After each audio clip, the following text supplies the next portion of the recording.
think the easiest answer to that question would just be the two garbage bag Pokemon.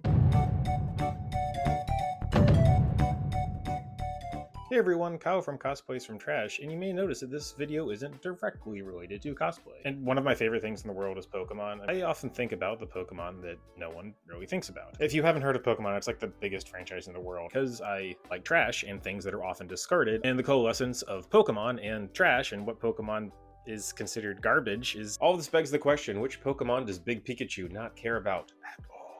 Ooh. In Pokemon's history, there are over 1,000 unique types of Pokemon. There was a poll a couple years ago on Reddit where people were asked what their favorite Pokemon was. But despite only having tens of thousands of people doing it, virtually every Pokemon was someone's favorite. There were like 4 or 5 that were discounted in a small sample size of 40, 50,000. I can say with relative confidence, if we double or triple that number, someone's favorite would be one of the little 4 other. There are some Pokemon that no one would ever call trash, and when I say trash, like just terrible. So no one likes that. Like, oh, that's a trash opinion. That's a trash Pokemon. Pokemon like Charizard and Pikachu and Eevee and Lucario and Gardevoir. There's a bunch, but there's like clear fan favorites. A couple months ago, I saw this image of all the Gen 1, I guess, evolutionary families that have had no extra love. Generation 1 was released about 30 years ago. There are many ways that Pokemon can get some sort of buff or just love, if you want to call it, whether it's regional form or a mega form or blah, blah, blah, other jargon if you don't know about Pokemon. You know, basically just some love that the Pokemon Company gives. So I guess the ultimate question is, what Pokemon does the Pokemon Company consider the trashiest? You had one child that you didn't like, but you didn't want to throw in the garbage. You just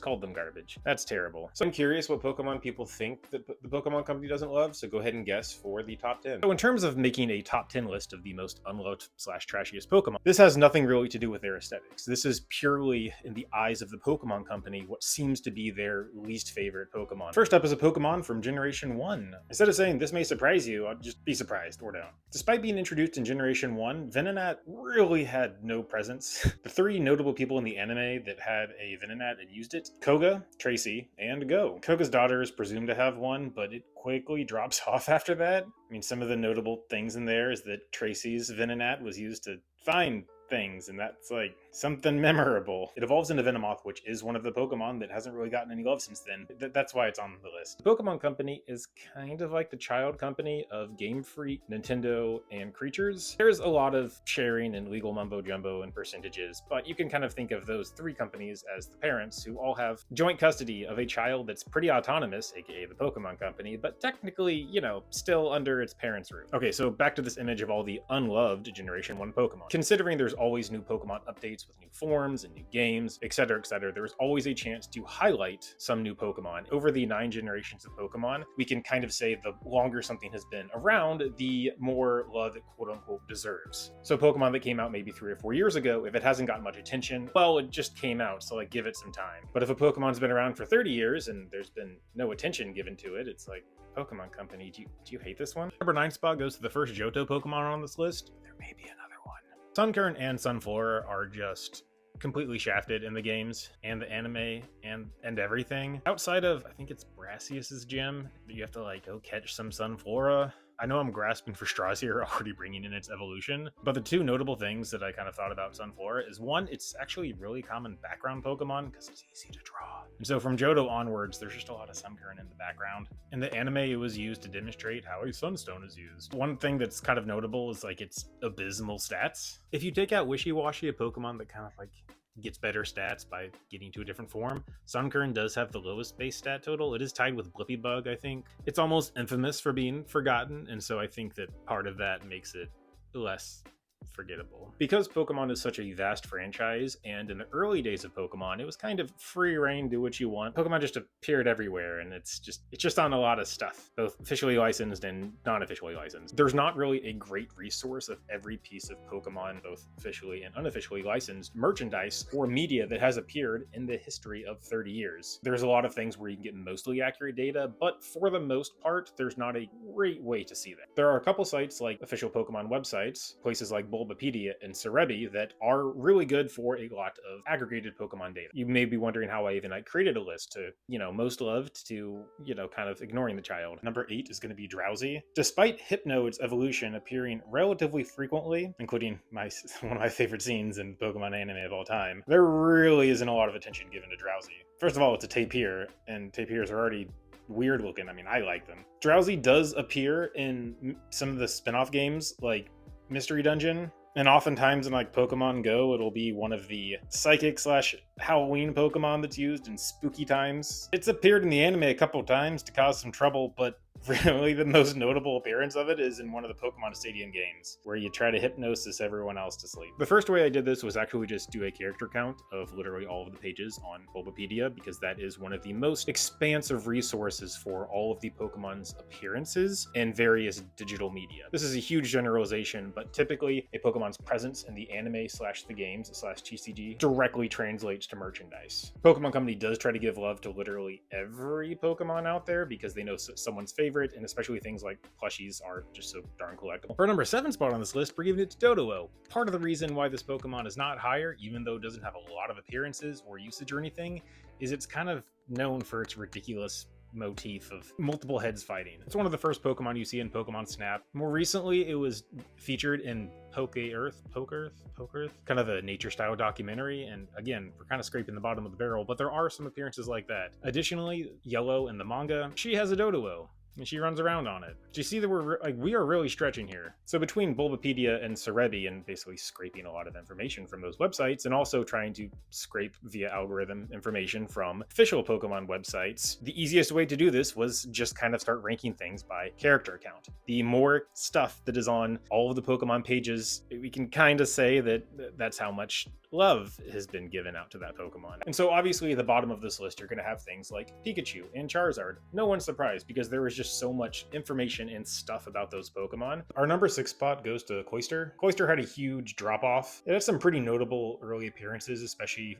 in the manga and in the anime, with Lorelei, one of the Elite Four. Kind of evil in the manga too. Obviously its connection with the Slowbro line is pretty significant, but it's really more of a Shelter thing. So it's older a Pokemon is, it's very easy to see if it has gotten a lot of attention or not. Theoretically, the first 151 Pokemon that were released, 30 years ago would all be tied for first place with an equal amount of love. And if not necessarily tied, there should be, I don't know, maybe they should be the first 151 that get the most attention. That is definitely not the case. So I have a couple different weightings that really say how far away from the quote-unquote average a Pokemon should be. And while there may be a lot of Pokemon that people don't really think of as iconic or any way, they've weirdly gotten a lot amount of love. I definitely think a good example of that would be like Flaffy. It's a pretty old Pokemon, generation 2 of 9, but it is a 3-stage evolution. Its evolved form is like pretty iconic in the anime and the games, is related to one of the fan favorite gym leaders, Jasmine. It got a Mega Form in generation 6, so there's a lot of attention around Flaffy, or like the Flaffy evolutionary line. There's a bunch of other Pokemon that kind of get saved by one or two other things like that are,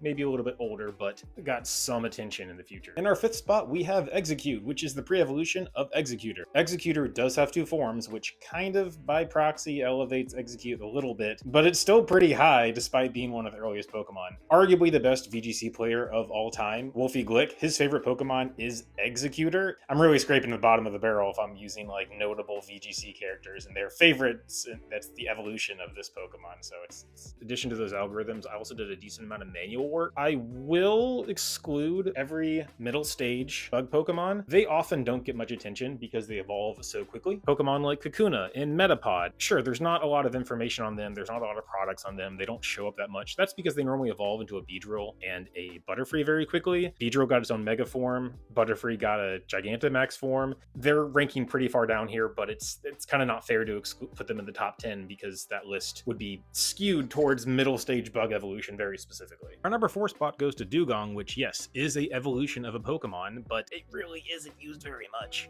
Its name is, not that original because it's a Dugong and it's a Dugong and Dugongs are Dugong. It has some video game results, surprisingly enough. It's kind of thing, but it's like the fact that it's evolved and it still gets almost nothing, that's why it's pretty high on the list. While usage and character count and just like prominence is definitely the main factor in this, the real factor that ranks these is usage or love compared to the time something has been out. So it's really a weighted scale. If you unweight everything, I think Blippi wins, but that doesn't matter because we have to weight everything. Before I get into the final 2, there definitely are a lot of Pokemon that you're probably thinking that kind of deserve to be up here. And yeah, that's totally fair. I mean, I could name 50 right now, but they don't really have that much attention, but they are definitely in a tier right above these the dirges at the bottom.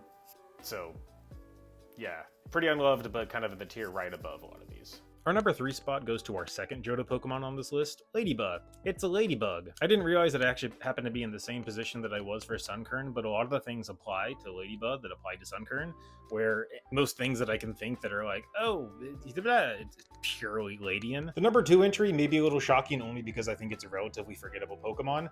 Weeping Bell is the middle evolution of Bellsprout all the way to Victory Bell, and while Victory Bell did have some shiny moments in the anime, being mostly just a gag for eating James, literally in the middle of editing this, the Pokemon Company just released Mega Victory Bell, so like, look, pretend this was like 5, this kind of still stands. And there were a few notable Bellsprouts, including this one that just beat up every Pokemon, and this old one. The only 2 things that really kind of stick out that are notable, and probably that Pokemon Snap. Also, speaking of things I forgot to record, I forgot to like actually prompt people to say guess what the number 1 is, or even the top 10, but you probably guessed number 1 if you know a lot about Pokemon, given what the others are on this list. Hopefully you didn't spoil it, but the fact that Dugong was number 3 and then Weeping Bell was number 2, you may be able to figure out what number 1 is. When I say that Seal is the least loved Pokemon by the Game Freak Company, I mean, I guess I don't know that. But given its usage and appearance when factored in with its time, you just don't see it ever. I know I've said scraping the bottom of the barrel and grasping for straws multiple times, but like Seal, for a Generation 1 Pokemon, if we can't save it by getting an extra form or something like that, and it can't be saved by the evolutionary line, and Seal is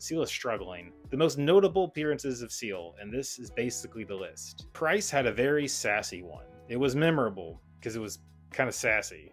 It was a Cerulean City Gym mascot, but then it evolved into a Dugong, so like... In Super Smash Bros. Melee, it was one of the featured Poke-Floats. Yeah, that's it. Oh, you wanted more? No. I really like Seal and Dugong, so I was surprised that neither one of these got any love. It doesn't help that I think both of them are phonetically just the animal they're based on, and they look like the animal they're based on. There's just not a lot they can do with it. Unfortunately, in the anime, a lot of waterbound Pokemon are generally not used very much because, you know, unless the episode revolves around being in the water, it's kind of hard to use them. Water is a very bloated type, no pun intended, in competitive Pokemon, so even if it was good, there's just going to be a billion better water Pokemon. Poor old guy. Originally, I was going to end with, well, the Pokemon Company doesn't hate me, Pokemon, but after thinking about it, I really think they just don't care about Seal and Dugong because they just don't show up, like, at all. I like them, and I don't know, maybe we should riot. Anyway, thanks so much for watching.